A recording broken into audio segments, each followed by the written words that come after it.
Are you trying to make progress on your self-improvement journey, but you can't get anywhere because you're so overwhelmed with the amount of options and pathways that are available to you online today? It's not your fault that you can't make any progress because there's just too many different methods and ideas and frameworks that it's impossible to focus on one and get anywhere. I know what it's like looking for answers on YouTube, scrolling through the recommended feed, just trying to find the right key, the missing piece for the next step of your journey, but just feeling overwhelmed because there's way too many options. This is called the tyranny of choice, and it was a concept presented by this psychologist called Barry Schwartz in his book, The Paradox of Choice. He explains that up to a certain point, more choices equals more freedom. But after that point, more choices actually take away your freedom because you spend more time trying to figure out if you made the right choice than actually making progress on any single choice. In his book, he references the jam study, which really clearly explains what the paradox of choice is. So they set up a table with 24 different types of jam on it, and they wanted to see how many people would stop and how many people would actually buy the jam. With more jams, more people stopped. Only 3% bought jam. When they cut down the options to 6, even though less people stopped at the table, 10 times more people bought a jam, which showed that even though it was more enticing to have more jams, no one was actually able to make a decision because the cost of choosing the wrong one was seen as too great. Was it easy to make a choice? Oh, actually not, but it's better to have a choice.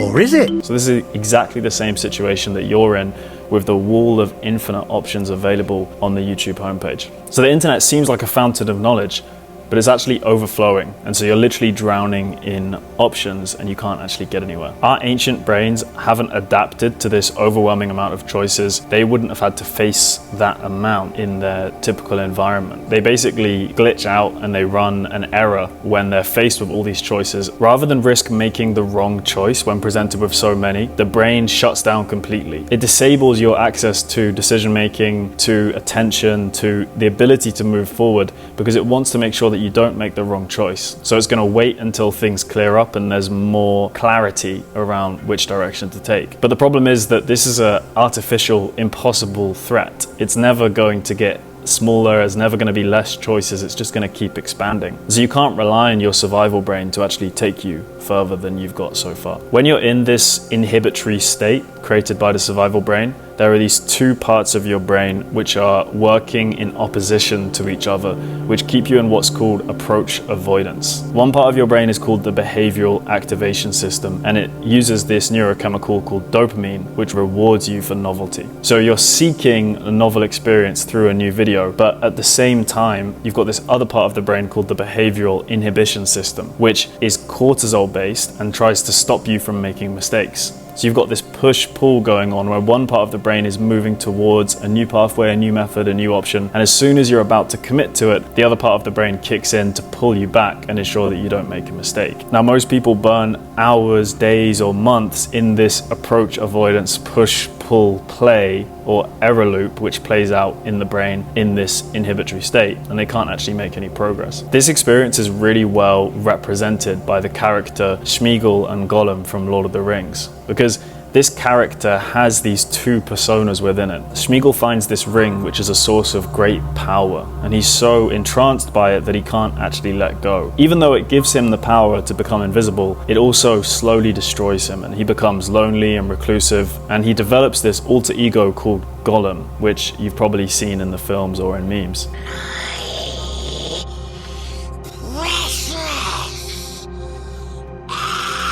These two selves fight and bicker with each other within this character, and they perfectly represent your behavioral activation system, which is Sméagol trying to get back to his old life, and your behavioral inhibition system, which is Gollum, who's terrified of letting go of the power that the ring gives him. You don't have any friends. Nobody likes you. Not listening. Not listening. The metaphor's even better because the invisibility of the ring actually maps to the inhibited state that you get to experience. When you're in your survival brain, it's actually keeping you safe because it's stopping you from making the wrong decision. And that's exactly what invisibility does for Gollum and Sméagol. It stops them from making the wrong decision. It allows them to take a step back and breathe and analyze the situation. So you're stuck because you're addicted to the feeling of power that not making any decision actually gives you. The paradox of being in this inhibitory state that approach avoidance puts you into is that it actually disconnects you from your higher cognitive functions that are needed to make progress. You can't make logical decisions, you can't pay attention to things, you can't access your creativity or intuition when you're in a state of stress, because the blood is taken away from the higher part of your brain and pulled into the body to ensure that you can survive. But the brain doesn't realize that it's not a physical threat. It can't tell the difference. So it runs this error loop that you can't get out of. The behavioral activation system and the behavioral inhibition system cancel each other out because one is trying to go in one direction, the other's pulling the other way. And that's why Gollum and Schmeagol can't make any progress.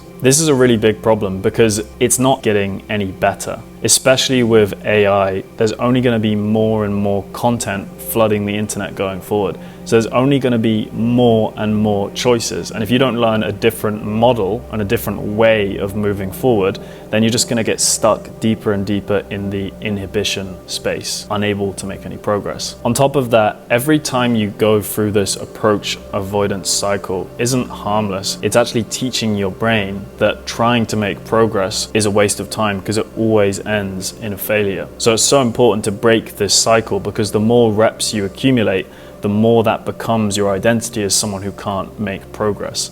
And eventually you move into a state called learned helplessness, which is where you learn that there's no point even trying to make progress anymore because every time you do, it fails. Fortunately for you, I have a solution to the paradox of choice. And it's probably not something that you've ever heard of before. The reason that your brain is stuck in these error loops of approach avoidance and seeing a threat which isn't actually there is because it's disconnected from the greater intelligence of your body. In The Lord of the Rings, Gollum, Schmeagol, and the ring are destroyed and dissolved in the lava of the volcano Mount Doom, which is the same place where the ring was forged thousands of years ago. This is a perfect metaphor for what you need to do in order to progress from here. You can't win by fighting on the same level as these brain systems, on the same level of thinking, because you're just going to feed the error loop and make it stronger. Albert Einstein said that you can't solve a problem with the same level of thinking that created it. So you need to tap into a higher system and a more powerful way of thinking. David Hawkins is a psychiatrist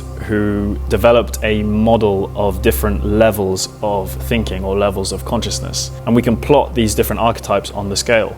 So we've got Gollum, who exists at fear. We've got Schmeagol, who exists at desire. And these are very weak levels of thinking. They can't allow you to progress. But if we move up to intention, that's a much higher state that's going to allow you to make decisions and start making progress. This state of intention is really well represented by the character Frodo, who pushes Gollum, Schmeagol, and the ring into the volcano and then goes on his mission. And he's guided by a higher set of principles. He's not moving away from fear or towards desire. So the lava in this metaphor represents something called coherence. Coherence is a state of being where all of the systems of the body are in alignment, in synchronicity, and they work together in a really efficient way. It's only because you're out of coherence that an error loop like this approach avoidance can even take place. The brain isn't getting the data or signals that it needs from the rest of the body to realize that everything's okay and everything's safe, and so it defaults to this old primitive survival habit. The heart doesn't just pump blood around your body, it's much more powerful than that. The heartbeat is the metronome that all of the other body systems organize around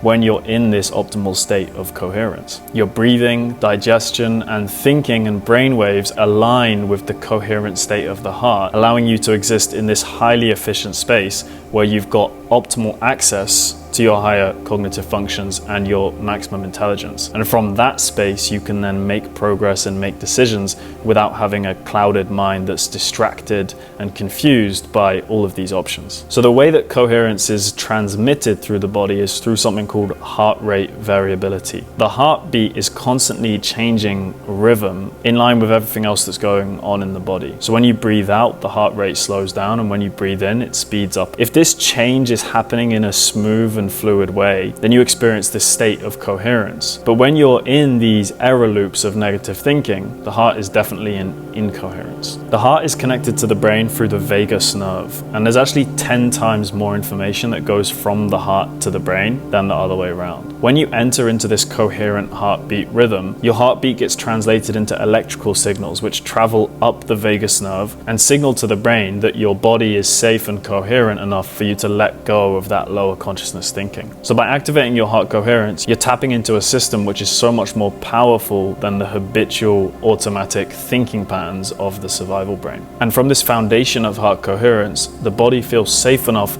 to open up access to the higher cognitive functions so you can start making effective decisions, access your creativity and intuition, and pay attention to whatever it is you're making progress with. Because this error loop thinking is based on the idea that it's possible to make a wrong decision, and that if you don't wait for all the options to become clear, you'll waste your time. In reality, you're already taking the biggest risk by not making any decision, because the only way to progress is to jump into what seems like the best option right now and learn by doing. You can activate heart coherence by using the heart lock-in technique. And this is where you shift your awareness into the heart space, breathe through the heart, and bring into your mind visions of positive emotions or experiences. These three things will override the impact of the error loop thinking in your brain and allow you to set a new baseline from your body, leading with the heart, which will then entrain the brain into coherence, allowing all of those lower consciousness patterns to dissolve. You don't fight them, you just move into a system that's more powerful than them. This isn't just woo-woo spirituality stuff. There's real evidence showing the transformative impact of heart coherence on executive function, which is your higher cognitive abilities. A recent review of experiments done on the impacts of heart coherence have shown that it creates significant improvements in three important areas. It increases your ability to pay attention and focus. It increases your ability to inhibit distractions like Gollum and Schmeagol on the shoulders trying to pull you in different directions. And it increases the effectiveness of your working memory. So heart coherence doesn't just make you feel good, it rebuilds the baseline foundation for your brain, allowing it to give you access to those high cognitive functions which are disabled when you're put into the survival state of the paradox of choice.